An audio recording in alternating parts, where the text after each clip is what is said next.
Hello and welcome to New Tech.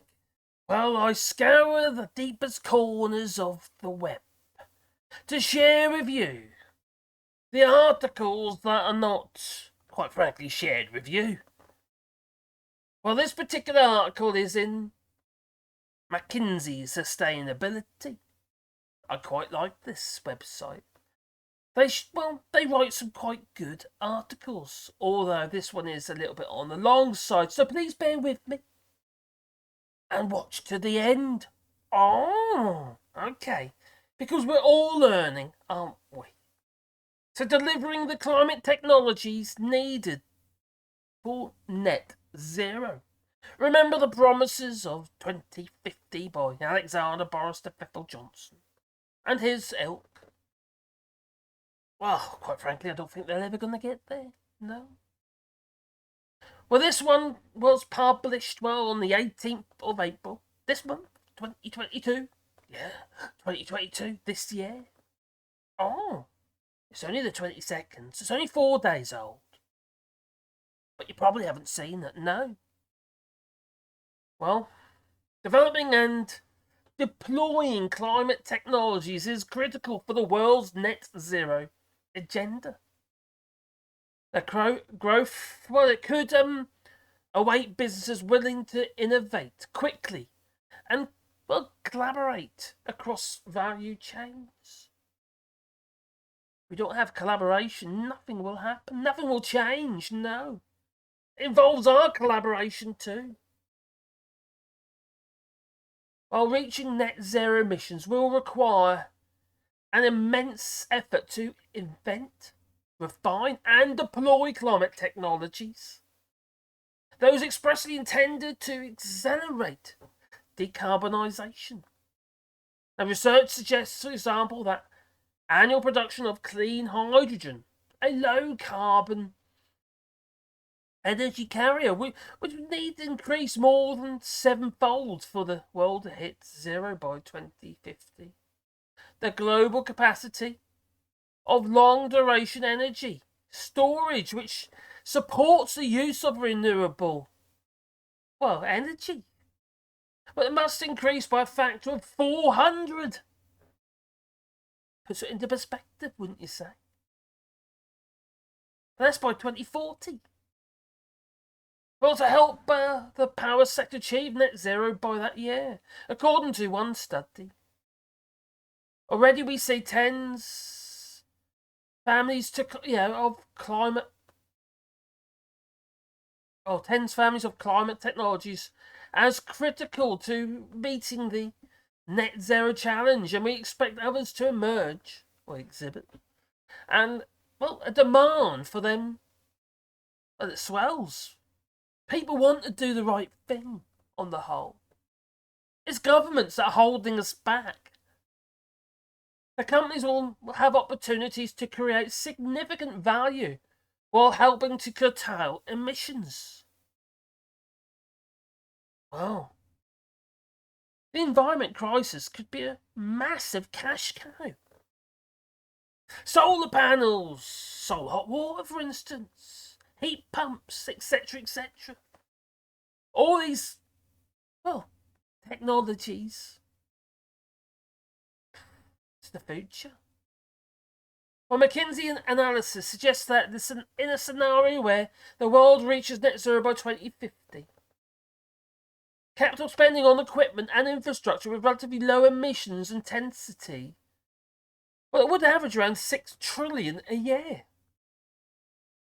More than 2/3 of the 9.2 trillion in annual capital spending during that time. Our view is, our view as in McKinsey's view. Those low emission assets would include climate technologies. To be fair, it's pretty blooming obvious. How can we pull away from carbon fuels if we don't have something to replace it with? Renewables are the answer. And hydrogen. It's got to be better than carbon fuels. Sadly, the British government wants to invest in carbon fuels, such as opening up more coal mines. That's regression. Well, this is not to say that innovation and adoption of climate technologies will be straightforward, because it won't be, no. More likely these processes will be, well, disruptive. No, there is no gain without some pain. Well, during the net zero transition, the world's energy systems, well as its stock of emissions-intensive equipment and infrastructure, but it will be re-engineered. That'll be jobs. Well, through climate technologies to work with renewables instead of fossil fuels. There'll be more jobs. Now that means not only making and using renewable energy, but also transporting it to end markets, such as these big wind turbines. They're not made in situ. They have to be transported and built in the factory. It's all money. Money that is earned. It's a good thing. That means not only making and using renewable energy.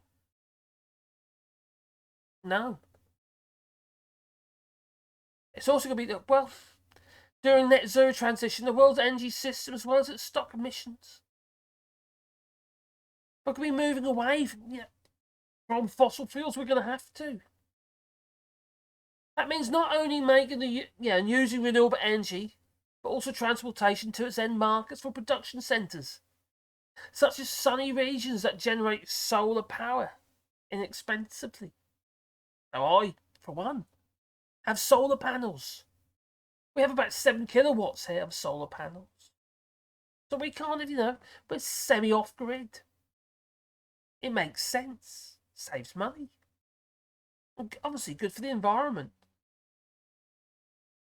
But transitioning over to renewables, some people ain't quite accepted. Now these shifts are going to happen one way or the other. Some value chains will break and some new ones will form.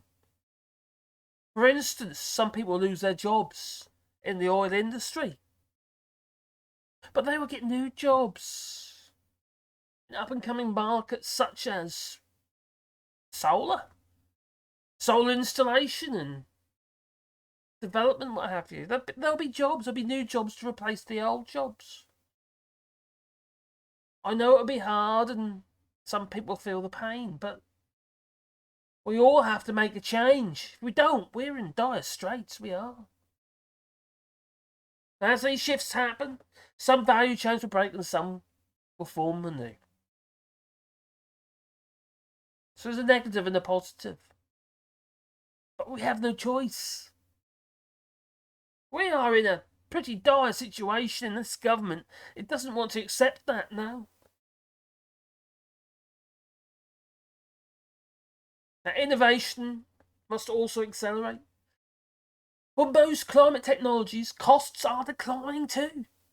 The more solar panels you buy, the cheaper they'll become. Now, it's slow to abate the emissions in line with the mid-century net zero targets.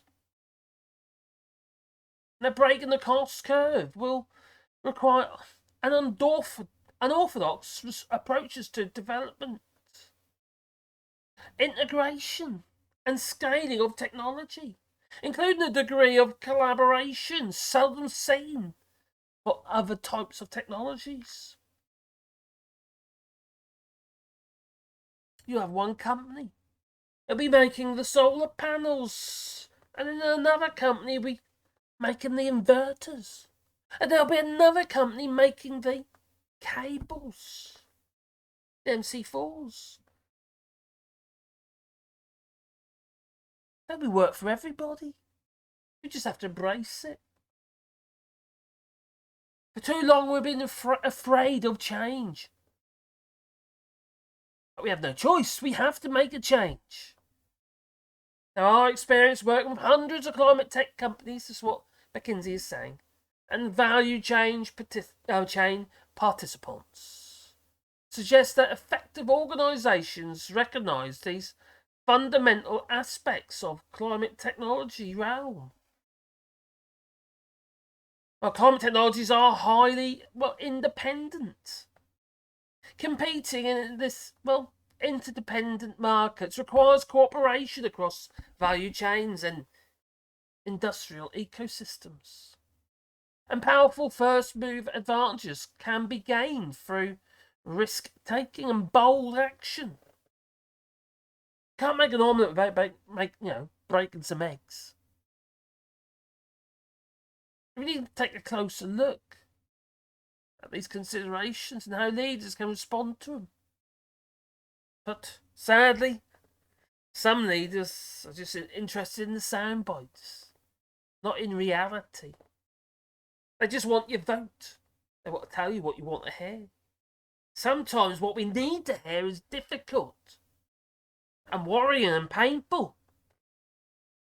But we still need to hear it, otherwise we will never change. We'll never make the right decisions. No. The most climate technologies are only viable if other climate technologies are also implemented at the level of facilities, enterprises, regions, or value chains. Green methanol, for example, is considered the most technically advanced available fuel to power green shipping. Methanol engines for ships already on the market. One form of green methanol, e-methanol, can be made by combining green hydrogen and biogenic CO2. The CO2 derived from biomass. In the near term, expanding production of green methanol is thus likely to involve scaling up carbon capture for industrial sources of biogenic CO2. I think this is brilliant in the sense capturing CO2. But be careful if you're going to put your plant in Iceland, because quite frankly it might freeze. Oh, it did. A critical prerequisite for the success of many climate technologies, including green methanol and green hydrogen, and other synthetic fuels, green steel, carbon capture, is the build-out of capacity to generate and store renewable electricity. Access to resources other than renewable energy can also constrain the pace in which climate technologies scale up. But to be fair, that access to those resources has been, it's been squeezed as it has. It's like nuclear fusion. Since the war in Ukraine. And we're more likely to evade Russian gas altogether. What we're heading for. Well, these climate technologies need to scale up. For instance, batteries for electric vehicles and utility scale energy storage systems require steady inputs of hard to find materials, such as cobalt and nickel. Sadly, China seems to have contracts with various countries to supply those rare materials. Now, I have a little bit of a thing regarding the electric cars.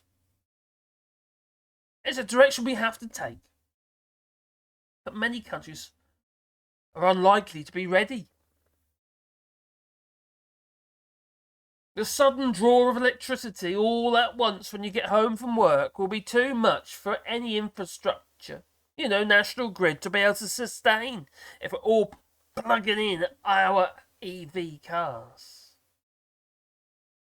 Well, there's added complexity. It arises because the climate technologies take different forms, which might have their own particular independencies. Well, take long duration energy storage. This technology's suite. It includes four main categories: chemical, electrochemical, mechanical, and thermal. Each category comprises multiple technologies, and each of them has reached a different level of maturity and market readiness. And look at possible uses of long-duration energy storage. It's one sector. Electric power also reveals that the economics of each use case can depend on changes that alter the grid's flexibility and storage needs. We're going to need more batteries. We're going to need more ways of storing that power. We haven't got it yet, no. Now, because of such relationships, it's helpful for leaders and senior managers and staff to learn about many technologies and how they interact with each other. How we can get that handshake. Now, they will want to study the way of enabling conditions, including industrial capabilities, infrastructure requirements, and public policies. Some of these materials, well, they're toxic, and we have to protect people. They might favour or restrain technologies they also want to understand constraints on critical materials. Experience suggests that more sophisticated forecasting techniques will be needed, along with near-term and long-range plans for coping with limited supplies. Now, informed by this knowledge, leaders can define integrated scenarios for technological innovation and using them to identify promising opportunities. Now, cooperation creates a competitive edge. Unless you're the UK and pretty much closes the door on the Erasmus project. Not a bright move, Brexit, no. Well, the independence of climate technologies means that scaling them up often requires organisations to work together on building new value chains and industrial ecosystems at more cooperative approach. That's what's needed. Now, businesses might be accustomed to other stuff, but we need other ways of doing business, but we need to be more in tune with each other. Now, hydrogen industry also offers a good example.